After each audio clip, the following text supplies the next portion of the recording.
team. We're going to stand together and fight this disease. I come this way before, travel through the open door. Circumstances navigate the path, and life happened all so fast. No, it got lonely sometimes. You see, I know we couldn't make it. Even when I'm off beat, I still land on my feet, and nothing can shake me, cause I know life took a hold on. I never. This is where I am destined to be. I'm not ready to give up. No. I believe in the miracle of life. Life's a play for no rehearsal. Learn quickly, they'll come for your role. Games get played, can't take it personal. Cause the devil is a liar. Telling you the truth, hey. It's all in what you do, hey. Some things you gotta do, hey. It's fight for me, I'm going to take a second, see the blessing in it. But much expected, much is given. Wanna make the living, now I'm giving back to children. Never let the power come first before your happiness, yes. You can be the best if you go the distance. Mix a little sweat with your persistence. You know that the best things are never instant. Just shine up, let them see your brilliance. Get up, open up your eyes now. It's the moment of truth. No backing down. We're bringing it to life. Oh, for the children, it's a given. You gotta give it, be a blessing. This my personal statement. Run the game like I'm aces. Learn to develop patience, determined to be the greatest. Yeah, bobbing and weaving, they changing up like the seasons. Indigenous to the grind, so I do it for all my people. Jabbing the competition, back up against the ropes. You fighting for recognition, I'm fighting just to promote equality where we lack it. While cancer slowing our road, I'm confident we'll make it. We focus on common goals. Yeah. Give back, give love, give insult away. Never give up, stand tall to fight another day. 2 toes, 2 feet, I stand on the ground. I'm going back soon and fight this final round. Life's a play for no rehearsal. You take it personal, cause the devil is a lie. Hey. Telling you the truth, hey, it's always what you do, hey, the things you gotta do, hey,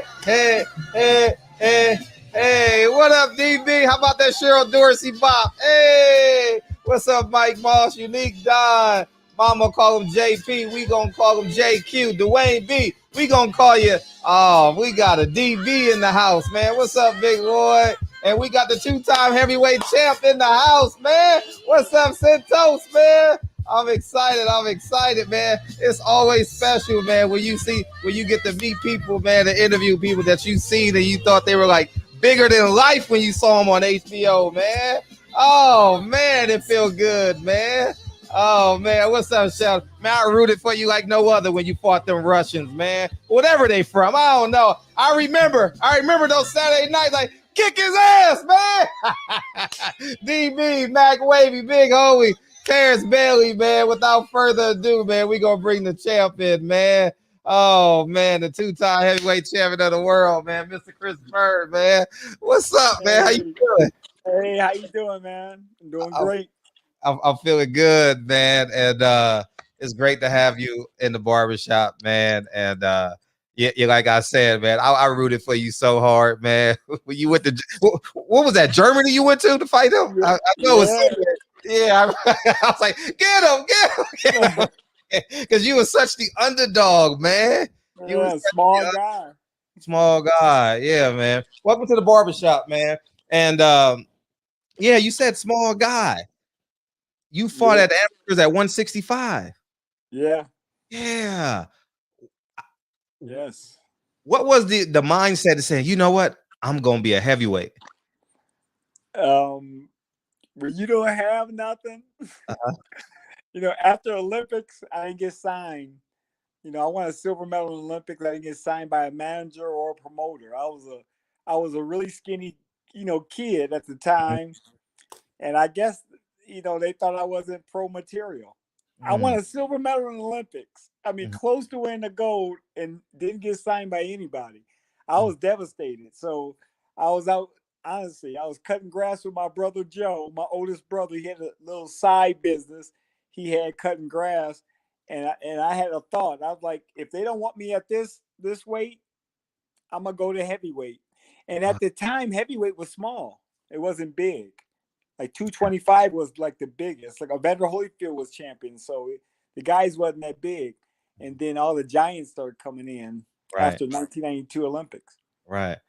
How did you put the weight on? Trashed my body. I had no money, borrowing money, eating. I'm from Flint, Michigan. We got no nutrition around there. All the cheap food, the 99-cent hamburgers at these small little hamburger joints. I'll just try to stuff my body to put on weight. I didn't care how I got there. Mm. And oh yeah, before you fought Derek James in the Olympic trials. Yeah. Yeah, how yeah, was that, man? Derek James is a friend of the barbershop, man. How was that? How was that? And to see him turn into he's potentially a Hall of Fame trainer. yeah. Oh, potentially, he's definitely a Hall of Fame trainer. Well, I got to He, keep him inspired, man. I can't. yeah, I feel you. uh, Yeah, we knew each other for 4 years. Like wow. it was it's a shock. Of course, we're in the Olympic trials in the same weight class, but Mhm. once they said the names, because they said the names of who fighting in the first round, and they said me and Derek, everybody, all the boxers went, ooh, it got quiet. It was like, okay, two boys, they fight each other right off the bat. So Uh-huh. it was a great fight. I edged him in the fight, and of course went on to go to the Olympics. But great, great trainer, great boxer, Mhm. also. Did you ever get a chance to meet the Dream Team at the '92 Olympics? Oh, definitely. I met everybody but Michael Jordan. They came to the booth. They were behind the NBC booth of boxing every day. Wow. That Wow. was that was it was a dream. Do anyone stand out from that team? To me, well, Michael Jordan never came out. Like he never came out. I got to hang out with Charles Barkley, uh, Karl Malone, Uh-huh. John Stockton, Uh-huh. Scottie Pippen, and Patrick Ewing. So that to me was the dream. Wow. Got to really hang out, talk to them.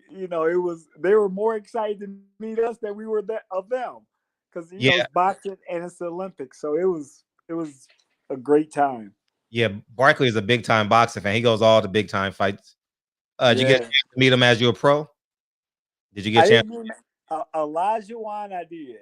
It, Mhm. it was funny because all I said was it was at a boxing show. He was with a Dukembe Mutombo. Yeah. And he was walking, two big giants. All I said was 92 Olympics. He turned around and said, "Who said that?" And I said, "It's Chris Byrd." He was like, "Hey, what's up?" We started talking. I just said 92 Olympics. And man, Uh-huh. he's just like, "What?" So, it's so cool. That was like one of the coolest moments of my life to meet those guys, at the Olympics and everybody else. It was a dream, honestly. And getting back to your pro career, when did it turn for you like, okay, I got a shot at becoming a heavyweight champ? Huh. I think uh, when I my first HBO fight, when I fought Jimmy Thunder, Jimmy I fi- Thunder. I Tim. finally I made it to HBO. Uh-huh. So I came from a nightclub, fighting in a nightclub, and then I'm on HBO, and I dreamed of fighting on HBO, and I'm like, I'm on the level. I'm Mm, really on this level. I didn't it didn't care. I mean, I didn't care about who was the biggest puncher, the biggest guys. I know I'm on this level. I mm, hit HBO, and a lot of boxers don't want to fight me. So I must be one of the best. mm. Who was your promoter at the time? Kushner? The first main event. First main. I Oh, did, so you had Duva. yeah, I had Duvas at first. How were they? So How were they as promoters? they it's funny, honestly. When I got to that level, first I signed with Main Events when my contract was up with my local promoter. I signed with Main Events. I fought Jimmy Thunder. HBO going crazy. I Mm-hmm. come back and fight the Cuban, Alicia Castillo. Not a great fight for me. It just didn't turn out well. My body didn't perform really good, but I still won the fight. Afterwards, the network really didn't want to put me on, and nobody wanted to fight me. So, I mean, no heavyweight wanted to fight me. So, Main Event said, forget it. We can't find you any fights. We got to give you up. So, they basically sold me to Cedric Kushner. Same thing happened there. I lose to Ike. I know I'm going ahead of myself, and then they can't find me fights, so they got to give me to somebody else. I mean, he literally sold me like I was a slave right in front of me to Don King. Wow. Right in front of me. I'm number one contender, and he sold me. Wow. What's that? I'm sorry. Go ahead. Continue. No. Oh, I'm sorry. I was just thinking. I'm number one. I'm number one contender. Get ready to fight for the heavyweight title. He was like, I can't do nothing with him, and he just sold me. What's that conversation like from Kafty Duva to Cedric Kushner?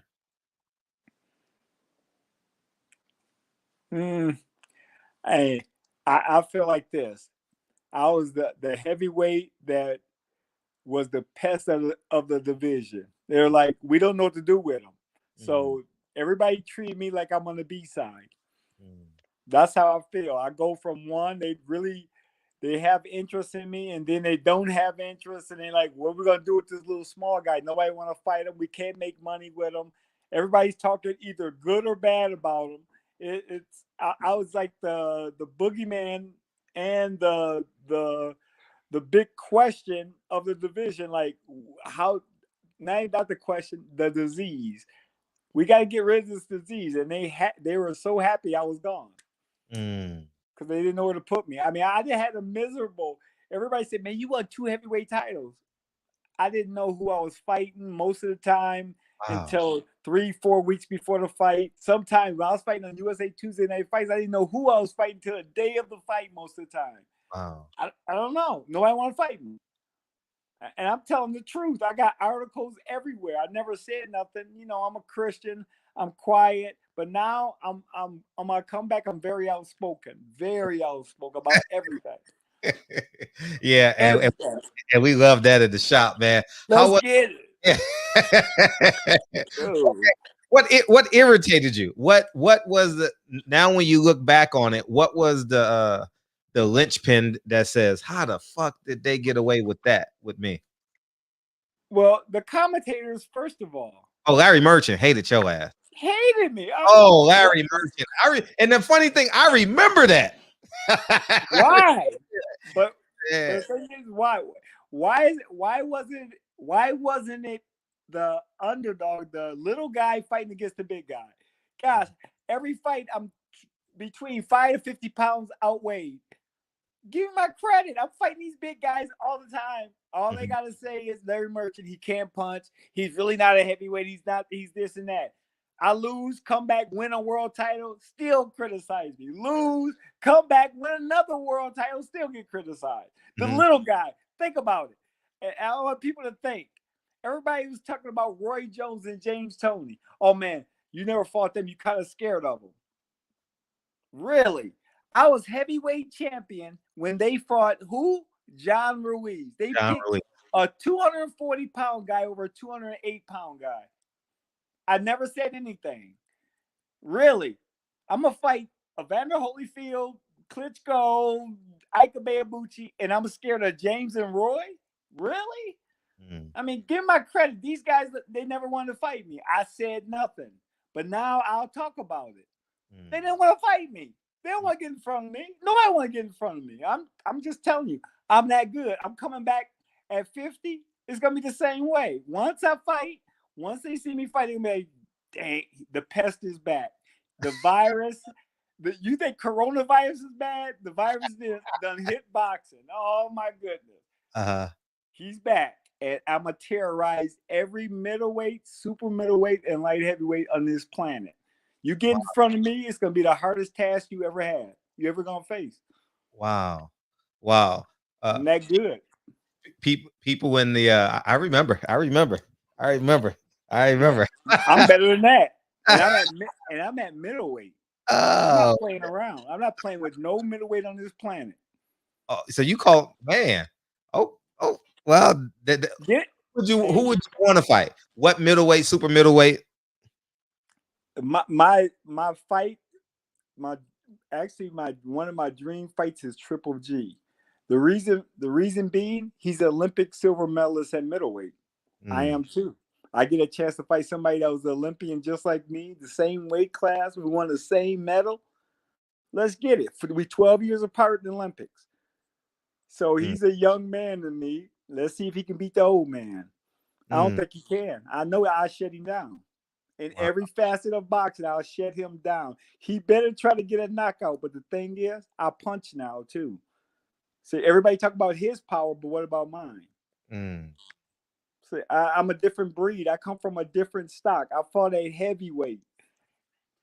People got to remember that. I fought at heavyweight. My mother and father picked cotton. I got a slave mentality. I worked my butt off to get to the highest level. No way in heck a 208-pound heavyweight in a big era. Big era. We had a heavyweight champion that was over 300 pounds. He was 7 foot. And I'm heavyweight champion among them. I get no credit for it. Really? Undersized. And Evander Holyfield get all the credit in a small heavyweight era. He was big. And he was undersized, fighting big guys. I'm fighting them every fight off the jump. But this time, I'm telling you, this time around, I'm getting mine. Y'all, everybody gonna know that I'm one of the greatest fighters ever. Ali pointed at me one time. I didn't say no words, so he just pointed. I still get goosebumps over it because he know. He was like, he just pointed. He was like, "You the one." He knew, and that was before I even turned pro. He seen me in the Olympics, so I'll come back to get mine. I'm the talented one. Everybody in boxing know I got the talent, but I wasn't on the right frequency when I was boxing. You know? Really, I wasn't. This time, I am. It's my time. It's perfect. It's a perfect scenario. Also, after Olympics, I'm at my weight class now. Now I get to run and rule like I wanted to, and I feel like a 22-year-old kid or less. Really? Oh, I feel it. I train like a young kid. I have to slow myself down. You know, how's it sparring? What pros have you sparred? Oh, I'll spar with pros, amateurs, everybody. See, everybody asking me, man, who you sparring with? I really don't spar hard until people come to the gym and try to challenge me. I work on my craft. I don't think about like everybody else. They taught to throw punches. I'm taught to avoid punches. You gotta try to hit me, and I'm taking away. My whole thing is shut down, and then it's my time. I'm a smart guy in the ring. I'm very tactical. I don't just come to box. I come to shut you down, to make you think the whole time. When you leave fighting me, you're gonna be like, man, that was the hardest test I ever I hate taking tests because I'm the hardest test you're gonna face. That's just how it is, and it's always gonna be. I did it at heavyweight, and I'm coming back to do it at middleweight. The same exact thing, but this time I think I'm better because I'm much healthier than I was at heavyweight. Much healthier. Talk about that health. Talk about being vegan and so on. Man. Wow. So 2009, I came out with nerve damage in my foot. It was neuropathy. And, my last fight was in 2008. And I was a little down after the fight because everybody had me retired. I'm thinking I've been boxing. I was 5 years old. Now I'm done. I still feel I got it. And then 4 months later, I have pain in my foot. And that led to major downward spiral for the next 11 and a half years. I mean, the problems I had with my foot, wanted to cut it off, wanted to cut my leg off, I was in so much pain, going freaking crazy, going to doctors everywhere, spending money, and homeopathic doctors, doing all these treatments. Nobody knew what was wrong. Nobody. 2009, I came down with it. In 2012, I said, forget it. I'm not going to no more doctors. So I cut everybody off for 5 years. I'm not seeing nothing. I took the pain. So, and then when I took the pain, eventually it caught up to me in 2017.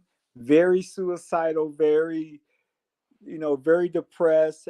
I started seeing homeopathic doctors, start understanding certain things. But it's funny. I went to a homeopathic doctor. I'm sitting in the lobby and I'm reading books, Eat to Win, How to Eat for Life, all this stuff about eating. And I remember Dr. Sebi, listening to Dr. Sebi years ago, but I never went by his eating plan because I want to eat the same way I'm eating. And I was very, very sensitive to food. Through my career, I had a lot of problems. And then I just went for it. I said, I'm changing my diet. And when I changed, I seen where certain things start getting better with me. And then I just started going deeper into studying food and deeper into the way I ate and the way I looked at food. I was it really is interesting when you start studying food and what's for your body, what you really need for energy and just to live, and what they tell you that you should be eating, and it's not even true. And then I just started changing everything and things got better. And I'm with a cannabis expert. Her name is Tammy Thomas, and going the cannabis route also, that with my diet, it literally healed my body myself. So we could do it ourselves. I needed 2 shoulder replacements, 2 hip replacements. I had 1 hip replacement. I needed the other one replaced, and I had nerve damage in my foot. And I had it all at the same time. And I healed my body. I did it. Let's go. I healed it. Wow. I healed it. So people out there, if you listening, heal your body. Get your life back. Get your life back. I got mine back. It was over. My life was over. Suicidal. I mean, I'm stinking depressed. I wanted to go into a home and it's over. I had no reason to live. I was all messed up. My body was messed up. My brain all confused. I'm all over the place, not remembering anything. But I'm back, and I'm back to win world titles to prove that health is everything. You can do it yourself. My thing is motivation. Motivate people to get up. Let's get up and go to work. It's one life. Man, I turned 50 and I started thinking. You see how fast 50 came? Just like that. In another 50 years, I'll be 100. And what I'm be saying, man, 100. That next 50 years went fast. What I'm gonna do now? I want to box again? No, forget that. I got it in my second half of my life. I'm getting it in. Wow. I got my life back, bro. Amen. That's definitely inspiring. And what's beautiful about this, the co-host is vegan, so and he just arrived, and I know he wants to add to this. DB. A round of applause for the champ. The champ is here. Hey, when I was trying to connect, I missed like a few minutes of what he was saying, but I already feel the energy. I just see the way that the champ look. I see his teeth white. I see his eyes white. He's smiling, face shining. And, he looking like $1 million. At first, when he said he was going to make a comeback, I don't like to see fighters come back usually. You know what I mean? And But with this lifestyle, man, you know, he'd be 70 years old, man, still, you know, still moving like he's 35, like he's half his age. So Yes. I'm excited for his success, but I know that through health and wellness, and it usually starts with nutrition. That's 80% of our results come from what we put in our bodies. Yes. And I know you can do anything. So I'm proud of you, champ. Thanks. I appreciate it. Health is everything. And on top of that, I was looking, you know, my birthday is on August 16th. And I looked and I said, hold on, champ, you August 15th, right? Yeah. And you share a birthday with the late, great Nipsey Hussle. Did you know that? I didn't know that. Wow. Yeah, you share a birthday with the late, great Nipsey Hussle. Yeah. Man, that almost brought tears to my eyes. Dang. Yeah. So, man, I'm glad to have you in here. But I do want to talk to you about something. And this was not a part of your success. I know you fought the Klitschko's, whether they're German, Russian, or whatever. You had success with one brother, but then when you faced Vladimir, you faced him twice unsuccessfully. Now, at this age now, after having experience, after living 2 or 3 different lifestyles and revisiting those fights, if you could coach the younger 30-year-old you, and I think 36-year-old you now, how would you go into those fights and how would you have beat Vladimir? Oh my God. The first fight, I wouldn't have trained so hard. I would have stayed back a little bit more, just like in the second fight and box. I was a little bit too anxious in the second fight. First fight, I was just dead. I was flat. It was just a weird experience. But in coaching him against him, it's a tough matchup. Regardless, he's 6'7", 245 pounds, and he's using all of his advantages to his advantage. I mean, standing tall, he's super strong, using the jab to keep me away. I'm not a pressure guy, so I'm waiting for him to come at me. Coaching is smart. Wait. I heard Emmanuel Stewart, when I watched the tape over, in the corner say, just wait on him. That's what you do with a slick fighter. See, most coaches don't know that, so they don't wait. If a guy got an advantage on you, use it. He's 6'7", I'm 6'1", barely. I weigh 210 pounds, he's 250. I mean, he used his advantages. So, it's just a tough matchup.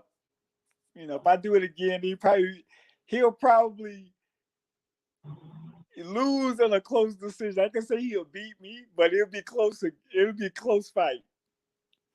I think I get him, but it's a hard matchup. Yeah. So from your experience and having your heavyweight eyes, who do you see right now as being the most talented, not necessarily the best, but the most talented fighter in the heavyweight division? Oh, that Tyson Fury, easy as far as his advantages at 6'9", but his boxing skills. I can tell you a story that's crazy. So before he fought Deontay Wilder the first time, I'm telling everybody and all the boxers, we're talking on the phone. Oh yeah, the fight coming on in a few weeks. Who you got? Okay, Deontay Wilder gonna knock him out easy. The day before the fight, no, I'm sorry, it's the day of the fight. I'm watching Tyson Fury, Christian Hammer fight. They were showing the fight, I think, on ESPN Plus or something. And I'm like, he gonna beat Deontay Wilder. Now, this man haven't fought. He had one fight in years. He looked bad. I said, he gonna beat him because of his boxing skills. I never really paid attention to his skills. He fight to a draw, and then he come back, and next fight he beat him. He's a knowledgeable guy. He know how to box. So I look at him as the guy that you really have to beat. He don't have to have power. He's just smart. And just subtle movement, he gonna control everything for a while.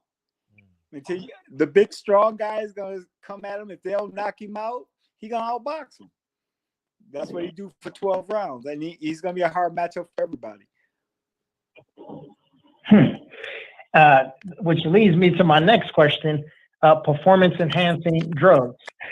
What do you think should happen with people who are caught or convicted of taking PEDs and steroids? Honestly, if you have a ban for life, let's see how many guys use it. I'm fighting that heavyweight undersized, and a major heavyweight tell me about the PEDs that I didn't believe it until I really had to take a look at it. I'm like, everybody they're on it or getting busted at the high level, and nobody talk about it. Nobody. If somebody killed my kid, I'm investigating everything. You had, I think last year, 3 kids died in the ring, 1 died in sparring. Did they ever question PEDs? Man, when you're amped up on PEDs, you're a different person. Now you got confidence. Now you want to fight. You a coward before it, but now you got your drugs.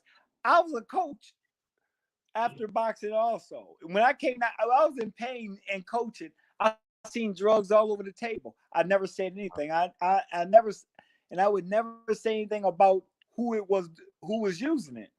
But I was really thinking, wow, you really need this? My mother and father picked cotton. Like I said, they picked cotton. We worked our ass off to get to a high level. I worked my butt off. And now I get to the highest level, and now you using drugs?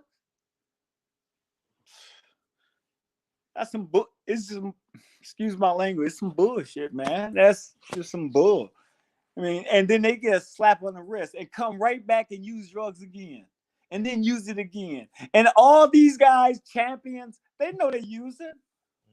And when I come back and I talk about it, matter of fact, I posted it. No response from nobody. No boxers, nothing, because they know they're users. What percentage of fighters do you think? First, let me get the super chat. Dre's Finest says, Chris Byrd, just don't face Wilder. No, I ain't facing no head. If I face Tyson Fury before I face Wilder. Hey, good answer. What percentage of fighters would you say are taking performance enhancing drugs? I say this, a lot. Just a lot. And you use it at, I mean, you got guys. I was with guys that they weren't even pro yet. They weren't even pro yet, and they were already using. And I'm just in camp, and I'm not saying nothing. Just wow. That's all I say. But now I'm back, and I'm coming to a division, and all these guys use it. No, I'm gonna come in your camp, and we're gonna see what you're doing every day, because you gotta go somewhere to get your drugs, or somebody got to come to you. Because I know how this thing works. I'm 50 years old, so I know dumb. I know dumbhead. I'm a smart head. I understand. You using drugs at the high level. You using major drugs. Major. You got chemists and scientists behind all this stuff. They know how to get past all this. I'm not stupid. Think I'm dumb. I got real arrogant when I was boxing at heavyweight, because when I found out most of these guys are on drugs, I'm like, okay, I'm not going to say nothing. But it's going to make me feel really good to beat you while you're on drugs and I weigh 210 pounds. Really? You 240, 50 pounds on drugs, and you have to fight me undersized. You have to use drugs. I'm that good. That's how I see it. Look at my heavyweight losses. Just look at my heavyweight loss. That's all I got to say. That's all I got to say. And I ain't going to say no more. Look at my losses. Look at my losses and look at the one draw I had. And tell me, is there drugs involved in every one of those damn fights? I'm risking my life with these big dudes. They all on drugs. I'm risking my life. They ain't risking theirs. I'm hitting them 10-1. Nobody say nothing about it. But I'm saying something about it. Look at my heavyweight losses. That's all I gotta say. Do you think Vladimir was on PEDs? Look at my heavyweight losses. That's all I gotta say. That's all I gotta say. Please. Go ahead, D. No, I was just saying, with that being said, because you said Tyson Fury was the most talented, but if he's a 300-pound man at damn near 7 feet tall and he's on PEDs, well, he's been convicted before, and also with tampered gloves, I mean, does that still make him the most talented fighter? He's talented in his skill set. All the rest of the stuff is that's just straight cheating. You cheat, he a cheater. Come on, man. Okay. You talent with the skill set. You can make guys miss. You can box. You can frustrate them. You can use your height to do all that stuff. But now you got an extra man in the ring with you with that drug. So you with the drugs, yeah, you're gonna do your thing. Of course, you a different person. You a coward without. If you didn't need the drugs, you know, people say, well, I really don't need it. Well, don't use them. I look at it like that. You can't be a damn man and just use your own natural strength. All these guys using drugs like crazy. And next thing you know, I'm a tough guy. I'm the best. I'm this and that. You're a coward. You know, some cowards, man. I'm like, and then I get accused of using drugs. People accuse me. Well, how'd you put on the weight? Man, if you knew my story, you'd be like, I came through the gutter. The gutter. I ain't have nothing. Nightclub. I'm Olympic silver medalist fighting in a nightclub. I didn't get paid my first 2 fights. And somebody gonna tell me I'm using drugs. I ain't had no money. I had to work my butt off. Work through a nightclub. Finally make it out of a nightclub. Get disrespected. Fight on the undercard of USA Tuesday night fights. And that's how I get discovered. The walk-in bout of a USA Tuesday night fight. They were like, "Dang, where you been?" And next thing you know, I'm fighting. I made $1,200 that night. I'm 5-0. Olympic silver medalist, made $1,200 that night. Next fight, I made 10 grand fighting on USA. I thought I could buy my city. I finally made it. And then I started making my way. So, and people tell me I'm using drugs. No, it's hard work, bro. It's hard work. You keep working hard. On this comeback, I'm not playing. This ain't no 50-year-old Mike Tyson, Roy Jones exhibition. I'll come back to win world titles. I'll come back to be serious and teach the rightness, the health of boxing, the right way to fight. It's the art of self-defense. People don't know how to teach. They don't teach this sport, and the boxers don't want to listen. I'm like, okay, well, I got to come back and show. And when I show you a 50-year-old man fighting like a 20-year-old man, clowning all these guys, you're going to be like, what? How did he do it? And I'm going to show you. And I'm going to tell you, and I'm like, hey, this is me. This is how I do it. But I'm going to get mine this time. I didn't get mine at heavyweight. It's all good. This time I'm going to have so much fun.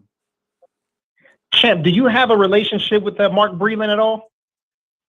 I know Mark. He's one of my favorite fighters. Okay. All time. Hey, let me back that question up, DB, for a second, and then I'll let you. Yeah. Okay. Now that you said that Klitschko and Ike and use performance enhancing drugs. I didn't say that. Well, you didn't say that, but you said your losses. I said, look at my Okay. We'll use the word losses. All right, we use the word losses. Do you think everyone's involved? Do you think everyone's involved? If an opponent comes in on PEDs, do you think the network's involved, the commission's involved, the promoters involved? No. So how do they get away with it? Explain. It's the fighter. How you get away with it? So if you got a drug test, I know how to get past that drug test with my specialist. Who you know, now, some people got look at the ones that got busted. Do you think they didn't come back and try? Oh, okay. That's somebody's business. Right. So they got to make sure everything is on point. Right. Hey, that's and it's a lot of cheating going on. That's all I got to say. A lot of cheating. Gotcha. That's why I don't care what people say. All been a drug test. No, forget that. It's cheating everywhere. It's all through all sports. Man, I've seen everything. I was at the highest level and I've seen everything. So it's more sophisticated now and it's worse. Yeah, DB. Yeah, well, I mean, I think that kind of just sums it all up. Yeah. You know, there's a bunch of cheating going on, and you know, the champ recognizes it and addressed it. You know, so But I do want to know. I know you have a relationship with or an old friendship with Coach Derek. Who's going to be managing and cornering you, and also promoting your fights when you come back? So right now with split team management, which is the biggest management in boxing in America, David McWater. I got signed at 50. I didn't even get signed at 22. At 50, I get signed. And my brother Patrick, who know me better, and Derek know my brother Patrick. We're all Olympic training center together. He's my coach. I mean, it's not really a coach. I'm 50 years old. It's like we are helping each other. We like a team. We break down stuff. I'm real tactical when I come to boxing. I love to study it, and I love to have a gang of coaches around me that the so-called they'll call coaches, but we all just sit and break down boxing, and that's how my corner would be. It'd be a lot of fun, a lot of fun. Hey, let me get the super chat, DB. Yes, sir. Big Dose 513. Stop saying yes, sir. What you doing? Hey, just because this, I respect my elders, man. Shut up, shut up, man. Hey, just because we here every night for 3 hours and he calling me sir. Hey, just because this the motherfucking barbershop. Salute, brother Fred and DB in the chat. Salute to Chris for the truth. What you just said, bro. Yeah, man. And I want to digress back into Larry Merchant and HBO, because when you were fighting, they brought in this resurgence. I don't know if it was a resurgence, but a surgence of overseas fighters, and they were pushing them, you know, and we see the same thing today. Can you expound on what you believe it is? Is it the money? Is it racism? Is it just they just want is it black fighters they don't want to succeed, or is it just they want the best fighters to win? It's it's a little bit of everything, man. And when we talk about race, I mean it's real. I mean it's through everything, and it's not everybody, not at all, but it's real. Look at all the talent, and why would you go over get a guy from Russia and promote him and push him over an American guy? You know what I'm saying? It's always been like that. And you think, man, I gotta work extra hard. I gotta be outstanding and make sure I'm boisterous about everything I do so I can get recognized. I got talent, but I got other guys from other countries, they push him ahead of me. So it's real. But at the same time, I'm not gonna hate those guys. They doing their thing. We all trying to eat, man. We all trying to make it. So I look at it like this. Hey, if I notice that's happening, I gotta step my game up to another level instead of complaining. I'm not complaining about nothing.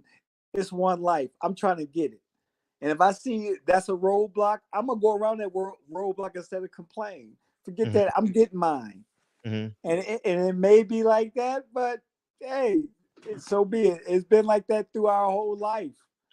Like I told you, my mother and father picked cotton, and I take that serious, because my mother grew up saying, "Why did they treat us like that? Why?" She had to die with bitterness, but it was for us to have a better life. Wow.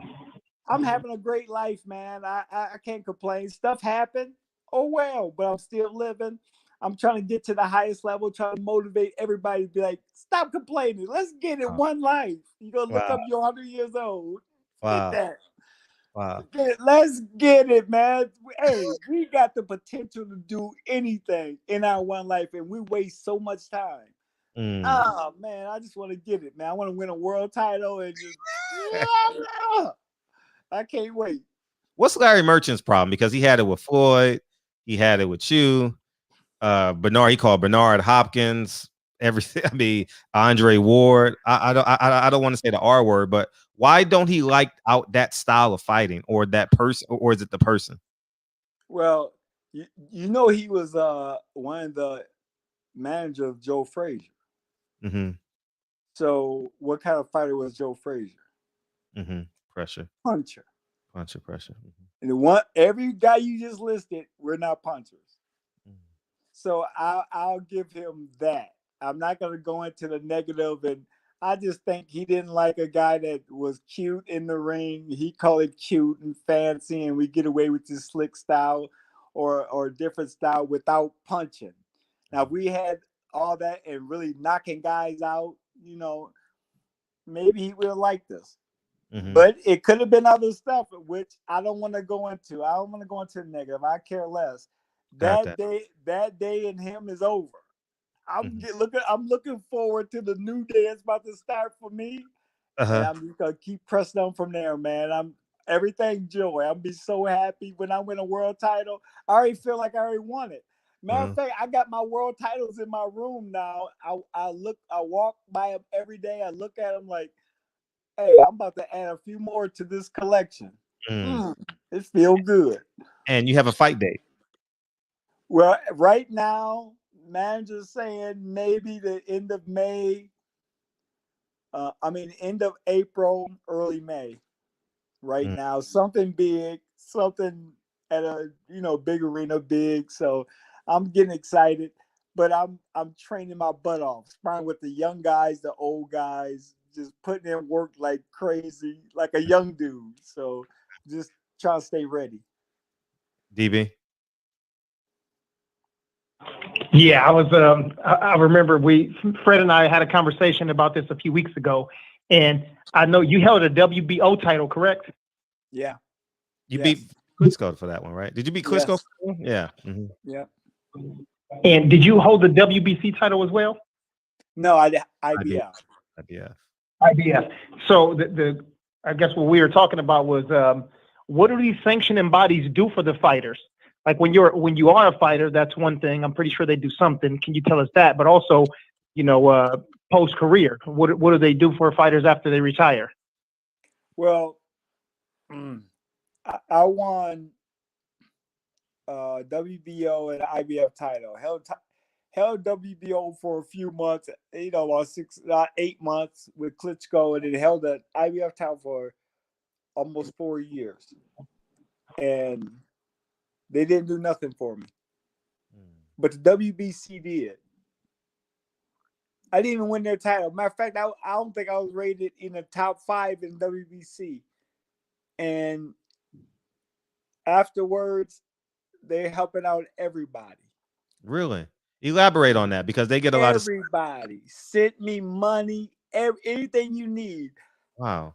I said, when I come back, I will show them more love than anybody ever.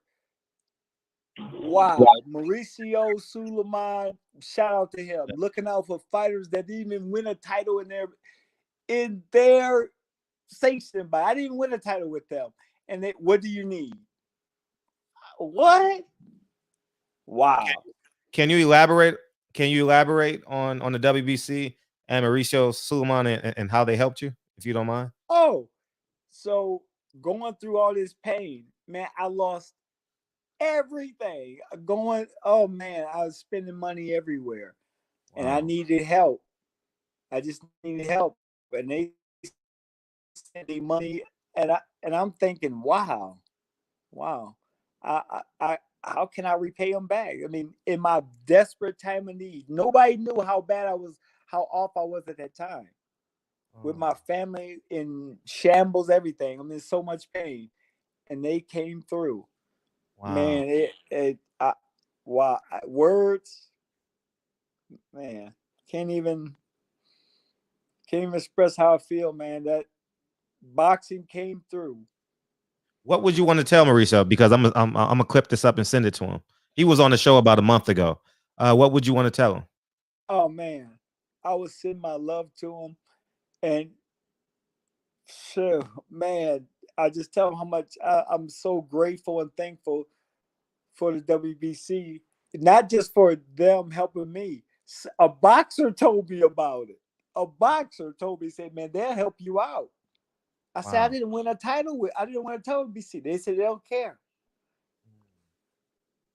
Man, the best. He's my best friend now. I mean, I when I look at stuff like that, I grew up in this sport. My father was an Olympic coach. I grew up in boxing since I was 5 years old. Everybody boxed.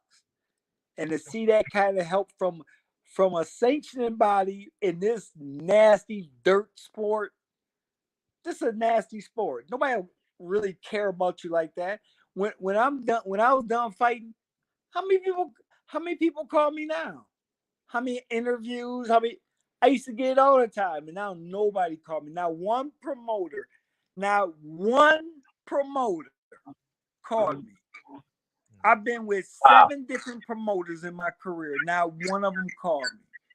How you doing, Chris? We know, you going through pain. You doing okay? You need a job? A job? I made you money. How many promoters hire boxers? None. They'll go hire somebody I don't know nothing about boxing. Nobody, you got nobody scouting for boxing, nothing. You go to tournaments, nobody there. You got all these prospects coming up, have nowhere to go after boxing. Really. That's how our sport is. It's like it's just every man for himself. It's not professional. Basketball do it right. Baseball, football, everybody do it right. Boxing, look at us. Come on, man. Really? And check this out. I figured this out. I was in South Africa. Rodney Bergman had a show in South Africa. I had a boxer fighting on the show. I'm watching at the weigh-in. I'm noticing all these fighters are working. Talking on the mic. They're directing everything at the weigh-in. So I go to Rodney Bergman. I say, man, these guys working here. What are they doing? Who are they? He said, all my fighters work for me after they get done fighting. What are they gonna do? All they know is boxing. That's very true. I was like, wow. How many American promoters? I wonder how many sign them to work for them after boxing. We don't know what to do after boxing. We're done. All we know is boxing, but we can't even get a job in boxing. Only place we're gonna get a job, maybe commentating somewhere, and that's very selective with there's so many fighters, only so many spots. But of course, they want you to coach. You go to coaching. And you're like, really? Everybody don't want to be a coach. I mean, I want to be I want to learn boxing too on the business side. Hey, let me work for a business. Let me work for one of the promotional companies that I fought for. Yeah. You don't see no boxing over there. You never see any boxers. Chad, let me ask you this question right here. What was your most controversial fight? Oh man, I had a controversial. Oh, President Kendo, big time. Very controversial. Very. Why so? Oh, it was a close fight. I mean, we go tap back and forth, and then you win when you're expected to win. You're expected to win like in a better fashion than you won. Now all of a sudden, it seemed like you lost. Okay, man, I think you lost in a close fight, and it's just controversial because a lot of people thought he won the fight, and then you got to walk around until you fight again to prove that, okay, it erased that fight, and now they'll talk about this fight. So to me, that was, very controversial afterwards because the mood and there's just a lot of stuff that go on with promoters and all this stuff before fights, man. When I think about boxing, everything controversial. See, everything in my career it was just dealing with my promoters at the time, especially my last promoter. It was very frustrating. What's the worst thing you've seen? Right, have not seen. Worst thing I've seen as far as what? In the gym, in Promoting business. Business. What's the worst thing you've? Or you can name a couple. You don't have to narrow it down. I mean, it's a few things. The one thing I hate is getting signed, getting promised something, and then your promoter say, "I had to sign you." Well, why didn't you live up? Why didn't you live up to what you was gonna do in the contract? I never was gonna live up to it. I had to sign you. I had to tell you what you wanted to hear and make you believe what you signed you're gonna get. And you like, really? That's how boxing is. That's how you gonna treat me, and you get treated like that. They give you what you want, and it's like this. Well, sue me. You will be held up in court so long. The money you try to get from him, you owe him more than that, 3 times more than that, just being caught up in court. So you like forget it. And now that's how your career is. That's what's happening in your career before you fight. Wow. And then now you expected to perform, knowing I'm not even getting half of my purse. Not even half. Not even half. He deducted me, and I got to fight. I got kids. I got a family. I got a house. I thought I'm champion. I just bought me a new house. I got new this and that. And you thinking, man, I'm in debt now. Who want to fight under those circumstances? That's how boxing is. And a lot of people, they don't know that's the behind the scenes. You like, really? I had a promoter. I know he's calling me 4 weeks before every fight. 4 weeks. Saying the network ain't giving me the money. So we got to cut you. You like, really? And not cutting it in half, you cut it down to a third most of the time.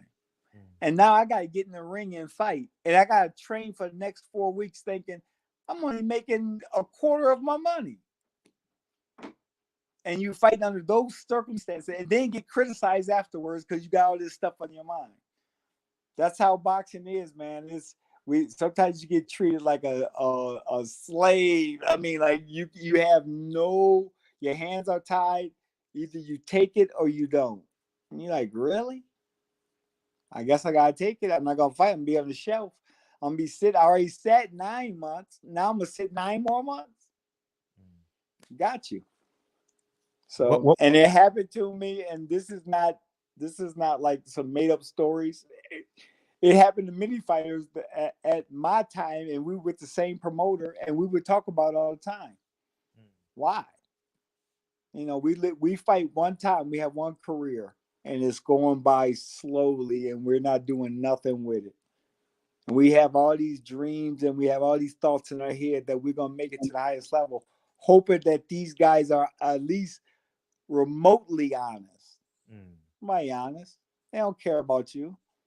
Nobody care. You gotta get yours in this boxing. You gotta get yours. I gotta promote myself. No promoter is promoting me. I'm promoting me. I'm the best in the world. That's what I'm coming with now. And I truly feel I will be the best in the world at 50. What was your experience like with Don King? I would say this. Next question. No, I want to know. We want to know. Y'all want to know. He'll sue me. Oh, that bad? If I get into that, he'll sue me. That's just how bad it. Put like this, it ruined all the years of my boxing. Those 4 years were the worst. Wow, were the worst. I mean, it is sad. It's sad to say, you know, you got another brother, you know, helping a brother out. You thought furthest from that. The furthest from it. It's just pitiful. Yeah. Drew Titan has a question. Drew Titan says, I am friends with Michael Nunn. Would Chris be interested in a bout with him? He is game. Much respect, Chris.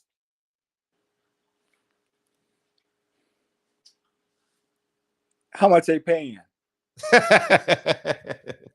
Hell yeah, I'll fight him. The thing is, will he fight me? I love Michael Nunn, but I'm nice right now. I'm not playing. I'm gonna try to knock his ass out, and I'm really good. And I'm not playing with anybody. And I'm not playing with the money either. I ain't gonna be doing no exhibition and they expect we come and shake hands and stuff. No, it's time to get paid. If they're gonna pay me, we'll do it. I fight Mike Tyson. I weigh 160 pounds. I'm the guy that is willing to fight everybody. Once my name come up, will they fight me? That's how I look at it. I'll fight them. Like Hassan Rockman said when we was in and I know it's an old term. If it made dollars, it makes sense. So that's how it is. I mean, I'm just being real, bro. You know, in my first career, I've been quiet. Oh yeah, I'll fight and I'll be quiet and you give me whatever. This time, hell no. Straight up. If I'm fighting, I'm getting paid.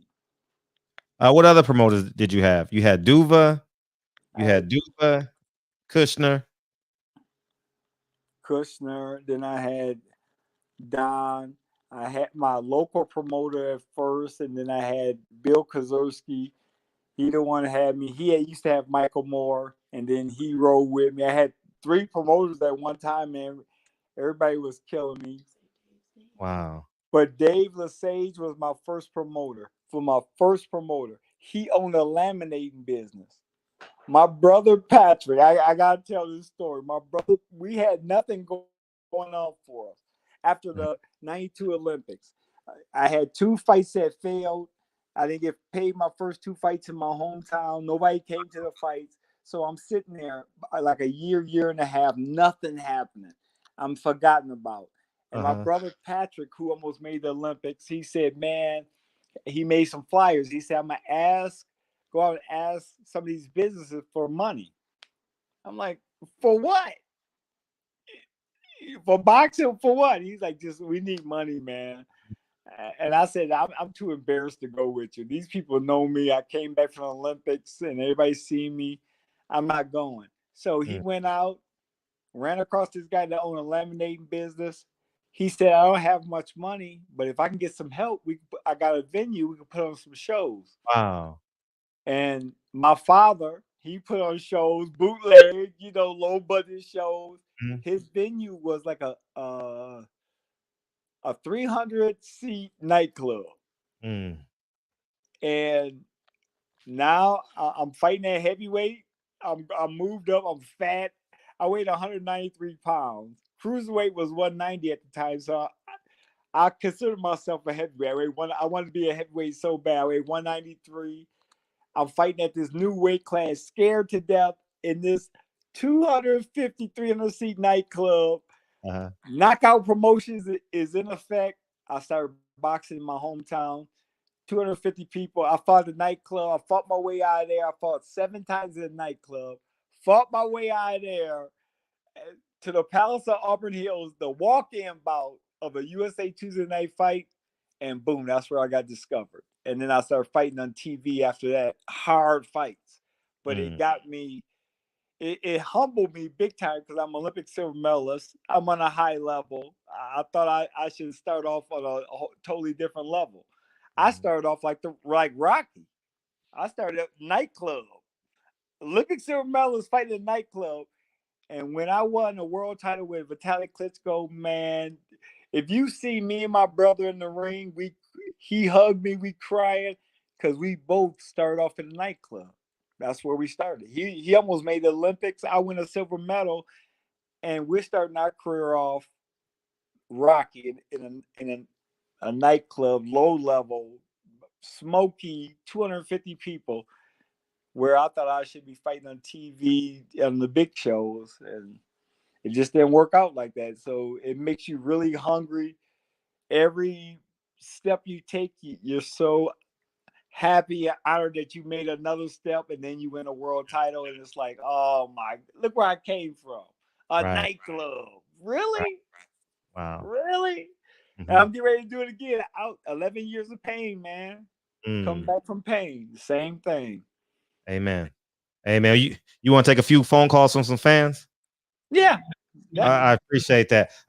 Hustler Holmes says, tell the champ I used to love picking him on Fight Night video game on PS2. He was one of my favorites. How often did you play the PS2? How often did you play?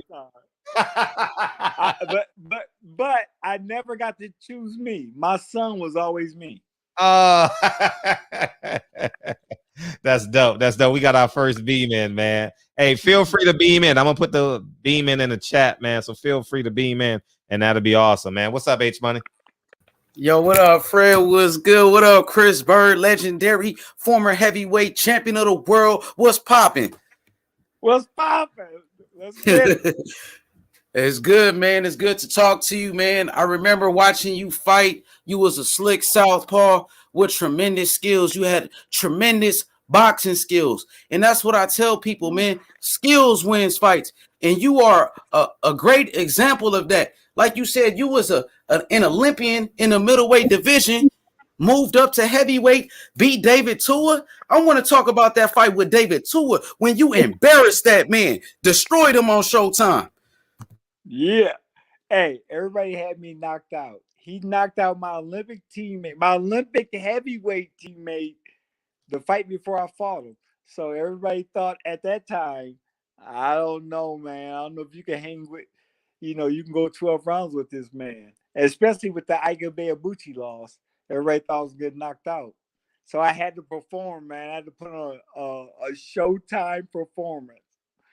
And I you did. sure did. You sure did. You outboxed that man. You won every round, and he was a knockout artist. People don't remember that David Tua was compared to a young Mike Tyson at one point. And you made a fool out of him. And then what you did to Holyfield, man, you was such a slick boxer. Is there any fighters out here that you like of this era? I want to know what you think about a Devin Haney, a slick boxer. What you think about Demetrius Andrade, who's a great southpaw. What you think about those two fighters? Great fighters, man. Great fighters. They gotta up their level though. Their level of visibility, the level of show in the ring. Who really noticing them? Like, we're in a social media era. You got to be known with, especially if you're that talented. And then both those guys are very talented. Now it's time to express it. And I know they try to express it through fights because guys don't want to fight them, but you got to speak up more and say, I'm totally the best. I mean, I'm getting avoided. Nobody want to fight me, this, and that, to try to get the fights or get the fans behind you.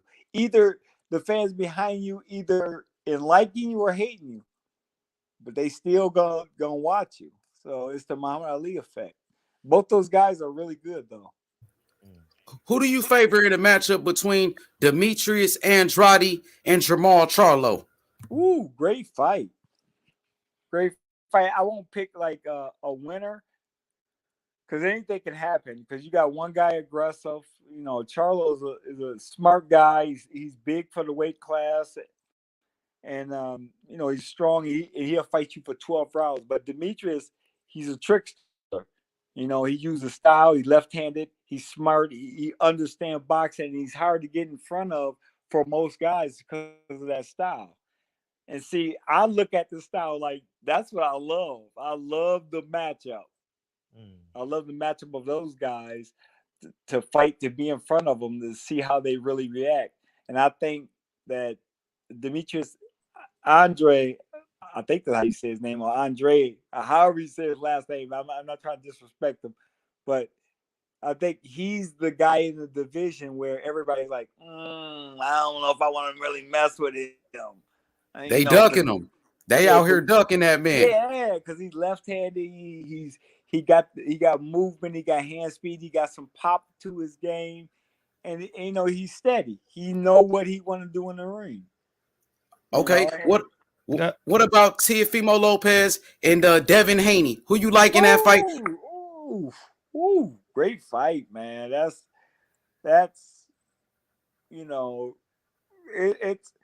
it's a matchup where with Devin Haney, of course, his boxing skills. He's tall, a little lanky for the weight.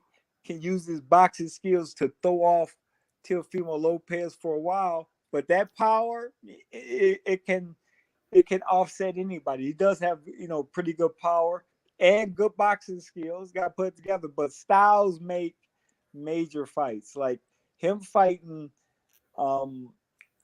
Lomachenko compared to Haney. Now you fighting up. You fighting a guy taller, moving boxing.